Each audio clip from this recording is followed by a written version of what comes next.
ਜਿਹਨੂੰ ਇੱਕ ਵਾਰੀ ਫਿਰ ਆਦਤ ਪੈ ਜਾਏ ਨਾ ਖਾੜ ਦੀ ਡੋਨਟ ਦੀ, ਉਸ ਤੋਂ ਫਿਰ ਡੋਨਟ ਛੁੱਟਦਾ ਨਹੀਂ, ਕਿਉਂਕਿ ਲਾਹਨਤਾਂ ਇੰਨੀਆਂ ਕਾਸੀ ਲਾਹਨਤ ਨੂੰ ਪਈਆਂ ਸੀ। ਡੋਨਟ ਵੀ ਖਾਦੇ ਤੇ 25 ਕਰੋੜ ਲਾਹਨਤਾਂ ਪਈਆਂ, ਤੇ ਕੰਮ ਤੇ ਉਹਨਾਂ ਨੇ ਇੰਨਾ ਕੁੱਤਿਆਂ ਲਈ ਚੰਗਾ ਕੀਤਾ, ਇਹ ਸਭ ਲਈ ਚੰਗਾ ਕਰ ਕੁਰ ਕੇ ਤੇ ਬਾਕੀ ਇੰਨਾ ਹੱਕ ਫੜ ਫੁੜ ਕੇ ਤੇ ਨਿਕਲ ਗਿਆ।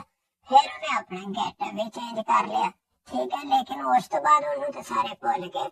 ਤੇ ਲਾਨਤ ਸਾਹਿਬ ਨੇ ਹੁਣ ਸੋਚਿਆ ਵੀ ਮੇਰੇ ਵੱਲ ਵੀ ਕੋਈ ਨਜ਼ਰੇ ਕਰਮ ਕੋ ਵੱਡਾ ਜਾ ਉਹਦਾ ਤੋਂ ਤੁਹਾਡੇ ਲਈ ਇੰਨੀ ਖਿਦਮਤ ਕੀਤੀ ਹੈ। ਤੇ ਉਹਨੇ ਕਾਨੂੰਨ ਦੇ ਬਾਰੇ ਖਾਤ ਲਿਖਿਆ ਵੀ ਇੰਡੀਆ ਨੂੰ ਕੋਈ ਹੱਕ ਨਹੀਂ ਪਹੁੰਚਦਾ ਕਾਨੂੰਨ। ਇਹ ਉਹ ਬੰਦਾ ਨਾ ਜਿਹੜਾ ਉੱਥੇ ਮੁਨਸ਼ੀ ਲੱਗਿਆ ਹੋਇਆ ਸੀ ਅਦਾਲਤ ਦੇ ਵਿੱਚ। ਹੁਣ ਇਹ ਸ਼ਾਇਰ ਕਹਿਣਾ ਚਾਹੁੰਦਾ ਕਾਲਮ ਲਿਖ ਕੇ ਕਿ ਡੋਨਟ ਵੀ ਕੁਛ ਦੋ, ਲਾਹਨਤਾਂ ਵੀ ਪਾਓ, ਤੇ ਨਾਲੇ ਇੱਕ ਵੱਡਾ ਜਿਹਾ ਉਹਦਾ ਵੀ ਦੋ।